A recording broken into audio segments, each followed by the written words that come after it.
The formal observation includes a pre-conference and a post-conference. During the post-conference, that's when the teacher is allowed to be reflective of the lesson. She tells me what she thought about the lesson. I share with her what I thought. I'm going to be looking to determine how she assessed, if she got the results that she was looking for in her assessments, and also how will she transition into the next part of her lesson, throughout the rest of the week. What parts of this lesson did the children do well in? What part will she need to reteach? What she need to do in remediation? Those are the types of things I look for in the post-conference observation. So thanks so much for the opportunity to come in your classroom and see you and your students. Ms. Byrne, y'all did an excellent job. So when did you think learning best took place during this lesson? I think that learning really best took place during the activity where students were actually able to move their hands along to a song about the organelles. I really just think that the student engagement was the highest, and I really think that students were making connections between what they read in the passage and what the song was saying. So what part of your lesson, Ms. Byrne, do you think didn't go as well as you would have liked for it to go? Well, in some of the groups, even though they were reading the passage together as a group, they weren't talking as much as I would have liked about the terms they chose and the definitions.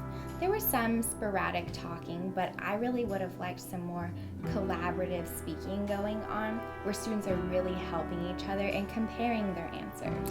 So what do you think you could have done, or your assistant, Ms. Johnson, to have fostered that type of feedback from your students? Well, I probably could have delivered more explicit instructions, really told the students, this is what I expect to see from you, I want to see it. And then Ms. Johnson and myself could have gone to the groups and could have encouraged them at certain times, well, tell me how you got that definition, or tell me why you chose that word. Please explain to your group members what you were thinking, to encourage them to do it. And another thing I saw that maybe you and Ms. Johnson could have actually modeled that type of interaction for your students so that they could have seen it, and then they would have been able to, reciprocate that type of activity. That would be a great thing to do in the future. So let's talk about your assessment at your exit ticket at the end. Do you think that was effective, and why do you think so? So I think the exit ticket was very effective because it gives students an opportunity to actually think back to what they read and apply it to a question. Now, the questions did build up in rigor, which I think was a great opportunity. Students at the beginning were answering DOK level 1 questions, and then it got a little bit more difficult. So I think that part of the lesson went really well, and then of course reviewing it gave every student an opportunity to hear or listen to or even give justifications for incorrect answers or correct answers. So how will you use the data from those assessments?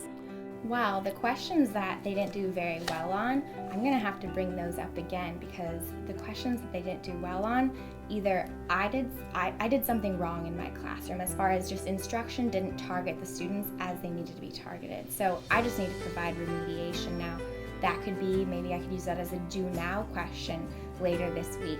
Maybe I could reteach that, or I could really just seek out the group of students that didn't do well on it, take them aside and really discuss the question, maybe even look at some visuals so that they're able to better understand. And another thing that you can do is those students that did get it, utilize them as maybe peer mentors, so that while you're remediating, they just won't be stagnant. They can still be helping other children. Children learn better when they're helping other children. Okay, so from that, Ms. Byrne, I want you to share with me, what do you think your next steps should be, so that when I come in your classroom again, we won't see the same areas for improvement that we saw today? So I think I just need to become a stronger modeler to show them this is what I want to see and hear in your groups when you're having these conversations, because otherwise group work isn't valuable, and I want to make sure that my cooperative learning groups are truly cooperative and that students are gaining things from working with others. So when I come back, like I said, in a day or two, I'm going to expect to see more modeling and the children being able to follow along more seamlessly. Yes. And overall, I think you did an excellent job. I love the music, dancing activity. The children appear to enjoy it as well. So kudos to you. I think you did an outstanding job. Thank you, Ms. Davis. I want each teacher to walk away with the mentality of, okay, I did this lesson. There are always things I can improve upon, but there are also always things that I did well. And I want them to always leave the post-conference with the first thing in their mind, did I reach every single child in that lesson? That's what I want them to